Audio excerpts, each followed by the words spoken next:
elle nous pose des problèmes, pas l'activité syndicale.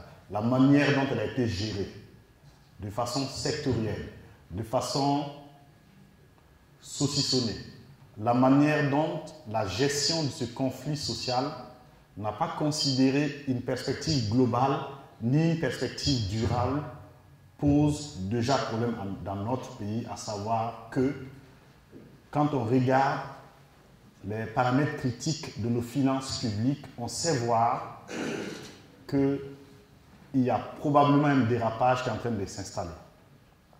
Nous avons une situation dans laquelle la part des recettes fiscales dédiées à la masse salariale des fonctionnaires est établie en 2016 à 51,60%. Cette situation nous rapproche dangereusement de la période du début des années 90, qui est celle de l'ajustement structurel. Nous avons un risque majeur dans notre pays, c'est que le dérapage des finances publiques installe de façon encore plus royale les institutions comme le FMI aux commandes de notre politique économique et sociale. Nous en avons une amère expérience et en conséquence, nous tirons la sonnette d'alarme. Ces faits ne sont pas une comptabilité de responsabilité, c'est des faits de l'analyse économique qui appellent des réponses de la part de l'ensemble des acteurs de la société pour nous éloigner du dérapage des finances publiques, pour nous éloigner du précipice. Que faut-il faire pour sortir de cette situation? Je dois ajouter que cette situation comporte un effet négatif majeur qui est celui de l'incapacité de l'État à assurer un niveau d'investissement adéquat. Le niveau d'investissement public dans notre pays est extraordinairement bas et cela ne permet pas d'adresser de façon ambitieuse la demande pressante, persistante, multiforme de la société à tous les niveaux. Les hôpitaux, les écoles, les amphithéâtres, les routes, l'énergie, la connectivité, tous ces services demandent de l'investissement public. Pas seulement de l'investissement public, mais la part d'investissement public requise doit être impérativement apportée par l'État.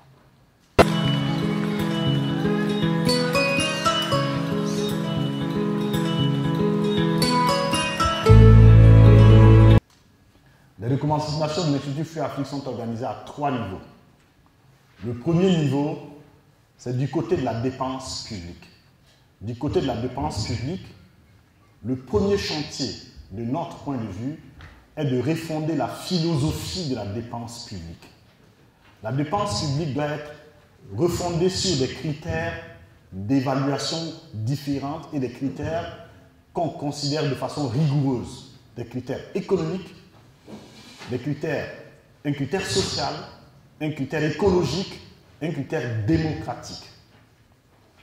J'entends par cela que l'évaluation doit considérer l'efficacité financière et économique. Cela veut dire quoi? Que nous devons davantage, par exemple, prioriser les effets sur la production de la dépense publique plutôt que les effets sur la consommation. Cela veut dire que nous devons davantage considérer que des pick-up qu'on peut acheter à une vingtaine de millions sont largement suffisants pour le confort de l'élite militaire et policière qui n'a pas besoin de véhicules qui coûtent 4 fois plus cher, 5 fois plus cher.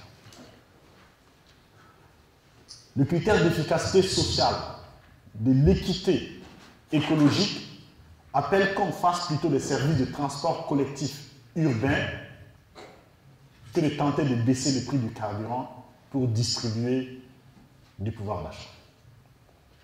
Le critère démocratique commande que la dépense publique soit prioritairement dans le soutien de l'agriculture pour que les produits agricoles soient abondants et donc relativement moins chers, plutôt que de baisser les taxes à l'importation du riz, par exemple. C'est démocratique parce qu'à cette occasion, on va marier la préoccupation des fonctionnaires avec celle de la majorité des Burkinabés, une majorité qui est paysanne. La philosophie de la dépense publique doit revenir au critère de régler les problèmes collectifs dans une perspective collective et de sortir du saucissonnement individuel des problèmes collectifs. Et enfin, il faut arrimer autant que faire se peut, dans une optique d'efficacité, la satisfaction des besoins des agents, la fonction publique, à celle du reste de la population. J'entends par là que la perspective de faire le transport des étudiants est intéressante, mais la meilleure des perspectives est sans doute celle d'avoir du transport interurbain collectif pour l'ensemble de la population, donc pour les étudiants également. Que la perspective d'avoir des indemnités de documentation pour quelques-uns est intéressante, mais la meilleure perspective, c'est de construire des bibliothèques pour l'ensemble des usagers potentiels des bibliothèques. C'est donc là le chantier de la refondation de la philosophie de la dépense publique. Le deuxième chantier sur l'axe de la dépense est celui de la refondation de la lutte contre la vie chère. La revendication salariale est motivée par une quête de pouvoir d'achat. Il est fondamental de considérer que la quête de pouvoir d'achat, si elle est traitée seulement dans le volant du revenu, elle peut être largement antidémocratique. Si on augmente les salaires pour donner du pouvoir d'achat, pendant que la majorité de la population n'est pas salariée, on est en train de traiter la question du pouvoir d'achat pour une partie seulement de la population. Il faut que la question des politiques contre la vie chère soit fondée sur les causes de l'inflation, de la vie chère, et non sur les conséquences. Les causes de l'inflation dans notre pays, c'est parce que l'agriculture n'est pas suffisamment financée, que l'agriculture n'arrive pas à donner les fruits et légumes, les céréales en quantité et à des prix raisonnables. Les causes de la vie chère, c'est parce qu'il n'y a pas suffisamment d'offres de logement. C'est parce qu'il n'y a pas suffisamment d'offres de services de transport. Donc, il faut repartir sur ces causes, les traiter et arrêter la redistribution régressive. Qu'est-ce que cela veut dire? Il faut arrêter de faire en sorte qu'à l'occasion du traitement des problèmes réels de la vie chère, on fabrique des inégalités. En en donnant plus à ceux qui en ont et beaucoup moins à ceux qui sont déjà démunis. Il faut considérer que le soutien à la production agricole, à la production de logement, à la production de services de transport, à la production de services de réseau, de connectivité, et ainsi de suite, sont des pistes très importantes dans la lutte contre la vie chère. Et enfin, sur la vie chère, il faut considérer que la régulation de l'économie des réseaux, la téléphonie, l'Internet, est une dimension fondamentale de la lutte contre la vie chère parce que le résultat de recherche montre que bien que de 2000 à 2015, en moyenne, les salaires des fonctionnaires progressent plus vite que le coût de la vie, il y a un effet de changement de la structure de la consommation qui est lié au fait qu'il y a des biens nouveaux qui sont entrés dans la consommation des ménages, comme la téléphonie, comme l'Internet, et comme les gadgets électroniques, et qui pèsent de plus en plus sur leur pouvoir d'achat. Donc le ressenti dépaupérisation est réel. Il faut donc faire en sorte que la régulation de cette économie numérique puisse permettre d'avoir les meilleurs services au meilleur prix pour donner du pouvoir d'achat à l'ensemble de la population. Dans la gouvernance de la dépense publique, il faut que nous renforcions les capacités d'analyse, les capacités d'évaluation, de prospective et de prévisibilité de nos administrations publiques. Cela veut dire qu'aujourd'hui, nous avons des faiblesses dans notre prospection de l'horizon des finances publiques. Il faut recentraliser cette problématique. Il faut doter les administrations financières de capacités techniques plus importantes. Il faut renouveler les outils de prévision et d'analyse des finances publiques. Il faut le faire de façon transparente et de façon inclusive. Il faut consacrer la pratique de l'évaluation ex ante. Le bon sens veut qu'avant qu'on engage une dépense, une décision publique, qu'on en évalue l'incidence financière et la soutenabilité de cette incidence financière avant de l'engager. Il faut également, autre chantier, attaquer les injustices sociales à l'intérieur de la société et entre agents de la fonction publique. C'est une question extrêmement difficile qui doit être discutée de façon inclusive en priorisant une connaissance de la réalité qui soit objective, de sorte que la décision, les négociations puissent se tenir sur des faits, sur des réalités, plutôt que sur de la spéculation.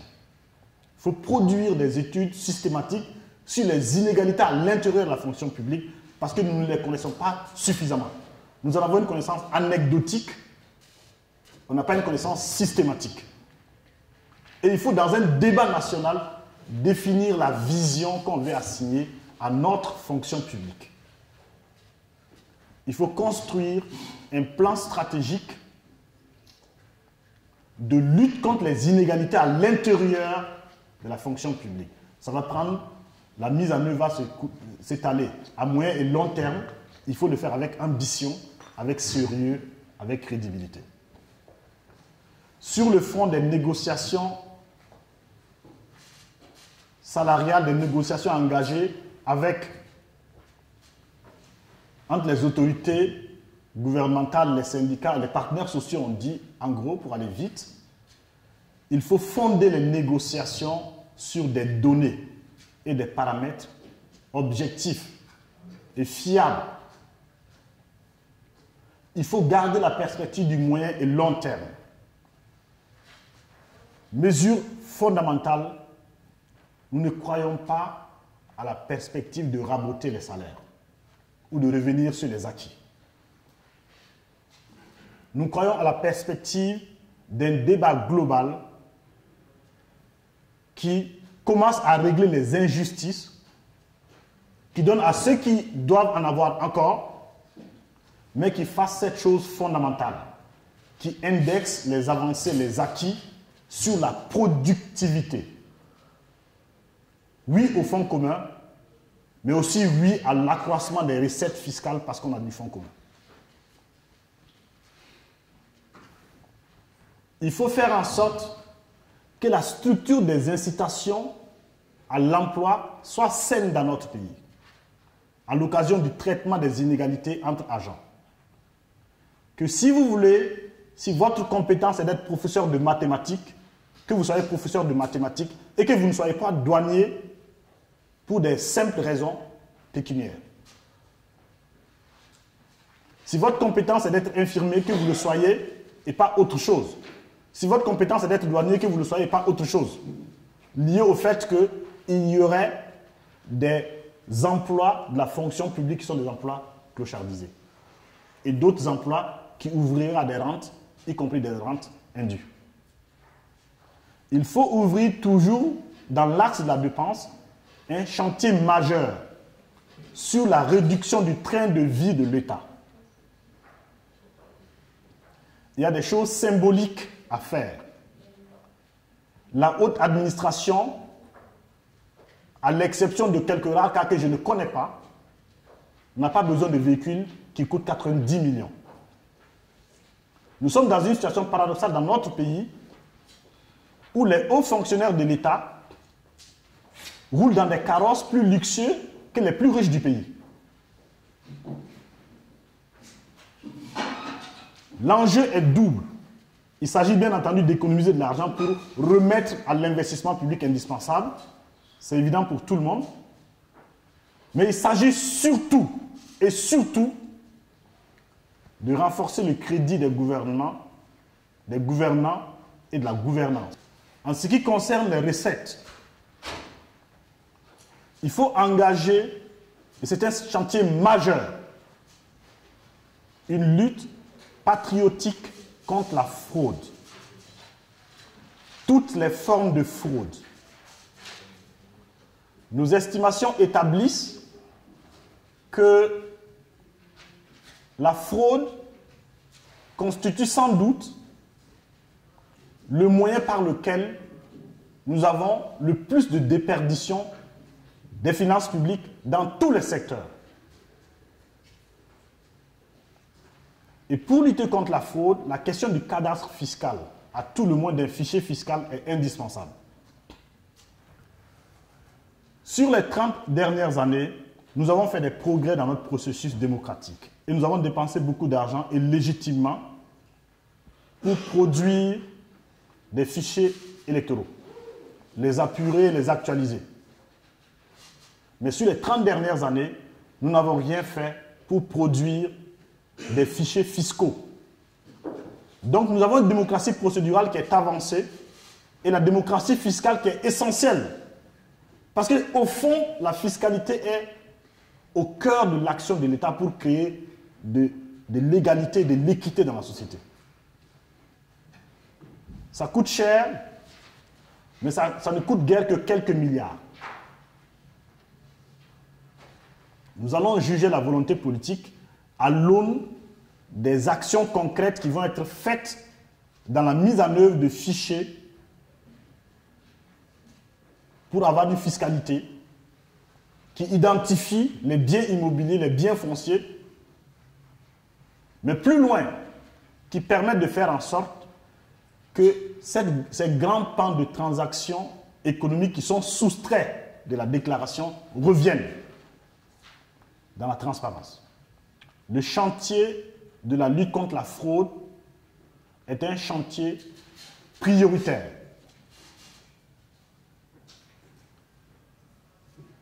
Nous considérons également que sur l'axe des recettes, la priorité n'est pas la création de nouvelles taxes. Elle est au recouvrement ambitieux des taxes déjà existantes. C'est la mobilisation ambitieuse des recettes dues à l'État, mais aussi des restes à recouvrer, qui permettra à l'État de mobiliser des ressources pour faire face à ces engagements. Nous considérons qu'une loi sur la publicité des mauvais payeurs de l'État serait une très bonne chose pour permettre la mobilisation des recettes, pour permettre de faire en sorte que nos sociétés d'État en particulier se portent mieux. Cette loi est à réfléchir techniquement, elle est à porter. Là également, la volonté politique est attendue pour enclencher le processus. La lutte contre la corruption, nous l'avons indiqué dans le travail d'hier avec les recommandations, doit être systématique. Elle comporte un triple enjeu. C'est l'enjeu de la mobilisation des recettes, c'est l'enjeu de l'efficacité de la dépense, mais c'est aussi et surtout l'enjeu de la crédibilisation des gouvernants et de la gouvernance. Voici l'ensemble des recommandations que nous adressons dans l'axe de la dépense publique, dans l'axe de la mobilisation des ressources publiques, à l'occasion de la réduction du train de vie de l'État. Voici l'ensemble des recommandations que nous adressons dans l'axe de la dépense publique.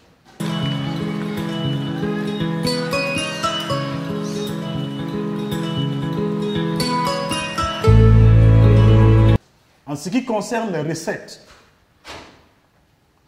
il faut engager, et c'est un chantier majeur, une lutte patriotique contre la fraude. Toutes les formes de fraude. Nos estimations établissent que la fraude constitue sans doute le moyen par lequel nous avons le plus de déperdition des finances publiques dans tous les secteurs. Et pour lutter contre la fraude, la question du cadastre fiscal, à tout le moins d'un fichier fiscal, est indispensable.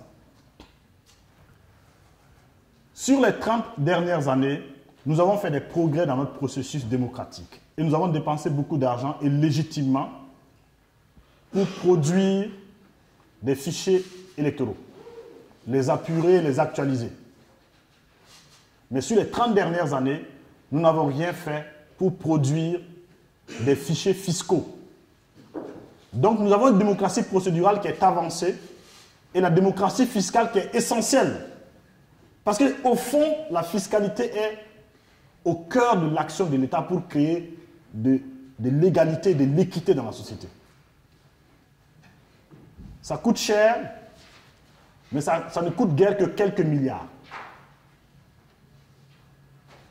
Nous allons juger la volonté politique à l'aune des actions concrètes qui vont être faites dans la mise en œuvre de fichiers pour avoir une fiscalité qui identifie les biens immobiliers, les biens fonciers, mais plus loin, qui permettent de faire en sorte que ces grands pans de transactions économiques qui sont soustraits de la déclaration reviennent dans la transparence. Le chantier de la lutte contre la fraude est un chantier prioritaire.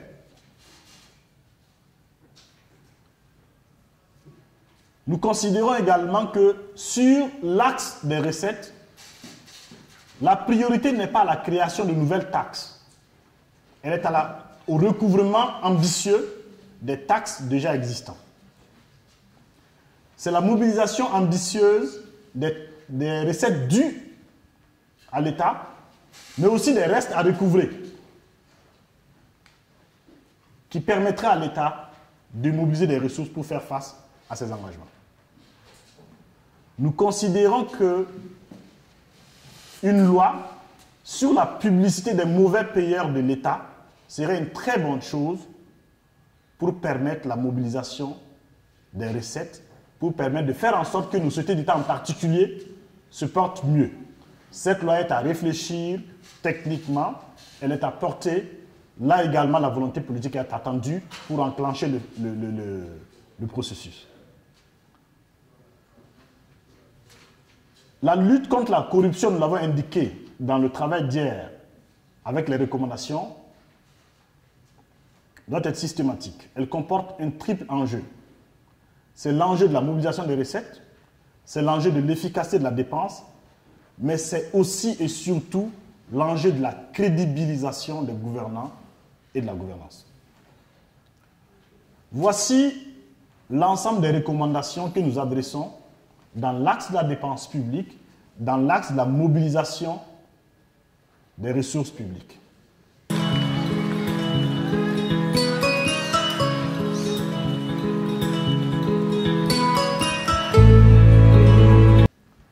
Nous finissons en indiquant qu'il est fondamental de réhabiliter la sanction à tous les niveaux de la finance publique, à tous les niveaux des intérêts de l'État. La sanction négative comme la sanction positive. Je vous remercie.